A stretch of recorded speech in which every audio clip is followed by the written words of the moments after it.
only been off of the YouTube for a while. I just figured I'd make my way back on there today, and what do I find?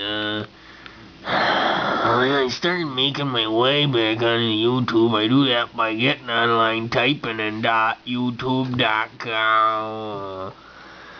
I scrolled down a little bit of the page, and I'm just a little distraught by this. I'm sorry I can't even bring myself to look into the camera right now. These cats are on there. These cats are on there. And, they're talking. They're not talking. They're trying to be cats, and they're trying to be not cats, and they're trying to be, I'm telling you, it's a hard knock life for us. It's a hard knock life for us.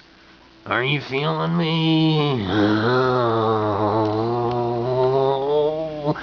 And the one cat says to the other cat, meow. And the other cat says to one cat, and the other cat says, it's a hard knock life for us. And I just, I was on a YouTube, I just was watching that cats, and, I gotta say, you cats, I don't know if I like you on there. Too much of them cats, and, you're taking up, the internet. It's my place, so don't go on there. It's mine. Okay?